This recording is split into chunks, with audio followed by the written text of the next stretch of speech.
everyone, Josie Joy here, creator and founder of Josie Joy's Craft Nook, and welcome back to my channel. Today we will be talking about yarn weights and yarn hooks. So when you go to the store and you buy a skein of yarn, there is a yarn label on that skein of yarn.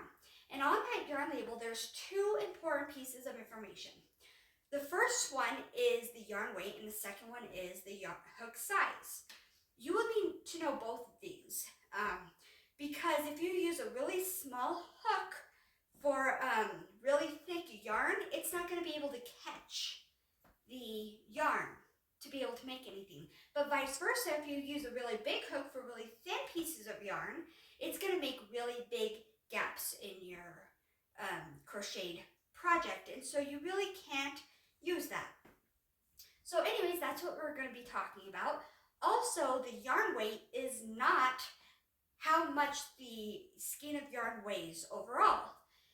It is actually how thin the strand of yarn is. So if you compare all the different sizes, you can tell the strands of yarn are different sizes, thicknesses, right? And so the thinner yarn is a different thickness than the thicker yarn, obviously. Okay, well now there are 8 different sizes of thicknesses of yarn. The first one is actually size 0, and it is technically not yarn, but I am still going to include it in this, and that is lace yarn. So lace yarn is used to make jewelry, it's used to make doilies. If you want to add some lace texture to like a cardigan or a sweater or anything, or a shirt or anything like that, you can use it like that. It is lace, and so it makes like a very lacy stuff. People use it to make bookmarks because it's thin and it lays flat. People use it to make the crosses to put in Bibles, and so that's what it's primarily used for. The next one is a number 1, which is a fingering weight yarn. And that is also a very thin yarn, and so it's good to make jewelry with. It's good to make maybe doll clothes, like Barbie clothes or something. You might be able to make doilies with it as well because it's still very, very thin. The next one is a number 2 sock weight yarn. And this one is very similar to the number 1 in that it's still super thin. So you can still use it to make jewelry. You can still use it to make doll clothes, Barbie clothes, doilies, stuff like that. Then the next one is actually a number 3 DK weight yarn, which is where I start. I usually work with anywhere from a number 3 to a number 6. I don't usually work with anything lower than a number 3 because it hurts my hands. And I've never tried a number 7. So a number 3 DK weight yarn, you can use it to make amigurumis. If it's cotton, you can use it to make hand towels, scrubbies, anything like that. You can use it probably to make jewelry, blankets, baby clothes, doll clothes, summer tops, summer shirts. It's very lightweight, so you can use it to make more of the summer stuff. Maybe summer hats, like the bucket hats, and sun caps and stuff like that. The next one is actually the most popular and the most common, and it is a number 4 medium weight yarn or a worsted weight. Most yarns in your typical stores will be this weight, and it is the most versatile weight yarn. You can use it to make hats, beanies, clothing, amigurumis, blankets, scrubbies, you name it and you can make it, except for maybe like doilies and the really, really thin stuff. You can use medium weight yarn for almost anything. The next size up is after that we're actually getting into the bulkies. So a number 5 to number 7 are considered bulky weight yarns. And when I work with number 5 and number 5 to number 6, I usually only use the plush yarn. I don't usually use an acrylic thick yarn because that hurts my hands too. And I've never worked with a number 7. So number 5 is called chunky yarn, and a number 6 is called bulky yarn, and then number 7 is called jumbo yarn. So those are your bigger yarns, and you can use those to make. If you use the plush yarn, you can use it to make amigurumis. You can use it to make. It's thicker, and so it's better for warmer months like sweaters, jackets, beanies, gloves, scarves, and stuff like that to keep you warm during the winter. And that's pretty much all about yarn weights, so keep an eye on that. Now, hook sizes. So there are different size hooks, and there are a ton of sizes.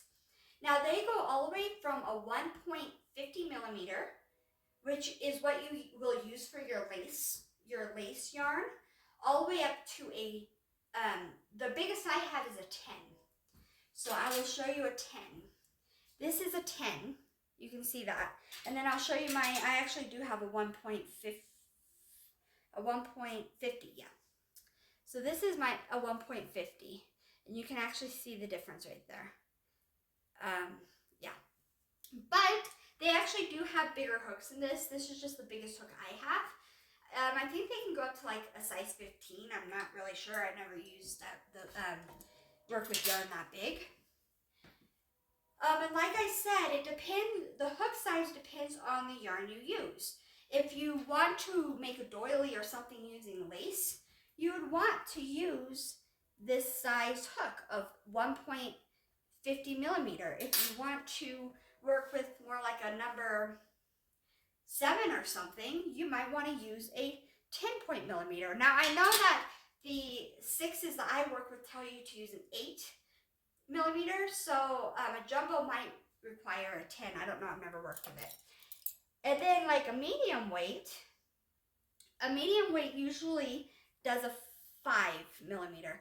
Some of them even have letters. So an H hook, this one has an H hook. So there's like H, I, G, J, K, right? So I am learning numbers. Some people go off the letters, and so but not all hooks have letters. All hooks do have this, the number size, but not all hooks have the number size. And so if you do depend on the letter, like an H 5 millimeter hook, then I would suggest getting a chart that lays that out if you end up buying a hook that does not have the letter on it. So it also depends. In general, when you follow a pattern, you want, and it says, for example, use a 4-weight medium yarn with a H 5 millimeter hook. In general, you want to follow those instructions, right? However, everybody's tension is different. Tension is how tightly you hold the yarn and how tightly your stitches are, right? Some people have a loose tension, some people have a tight tension. And so there's something called gauge, and gauge is just testing your tension to see how tight your tension is. And so most patterns will have a gauge measurement in their pattern. And so what most people recommend is that you make a gauge swatch and to make sure that your gauge matches their gauge. Because if you do not make sure that your gauge matches the pattern's gauge, then what will happen is your project will be bigger than the other person's project, the finished project, which with some things doesn't matter. With other things it does. If it goes on your body like a hat or a jacket or article of clothing or gloves or something, you do want to make sure you match gauge, because that will matter if it's too big or too small. Now if it's like a scarf or something, gauge doesn't really, or an amigurumi toy, gauge doesn't really matter, right? And so if you do a gauge swatch following the yarn weight and the hook size, and you find that your tension is actually looser than the person who wrote the pattern, you might want to go down a hook size. Or if you find that your tension is tighter, you might want to go up a hook size, right? Just to be able to match the gauge. You can also do that with yarn weights and go down a weight in yarn or up a weight in yarn. So there's that. Now, one of the reasons I fell in love with amigurumi is I'm not good at math. I'm not good at matching gauge at all. It confuses me a little bit. so with amigurumi, you don't have to match gauge. Like, it's a toy. Unless you are OCD and you really want to make sure your finished measurements are exactly like the specified pattern, it doesn't really matter. For me, what matters is making sure that the stitches are tight, because it bothers me when I can see stuffing or I can see little holes.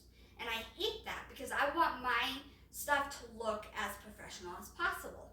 And so I will go down really small. And so I always use a number 4 medium weight yarn with my amigurumis, and I use a 2.5 millimeter hook. And if I work with cotton, I will yarn under, because cotton is not fuzzy like acrylic is.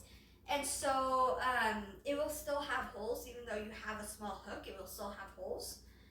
So I usually yarn under to make sure that my stitches are tight. But if I use acrylic, I won't do the yarn under method. I will do the standard yarn over method, because acrylic yarn is fuzzy enough where they won't have holes.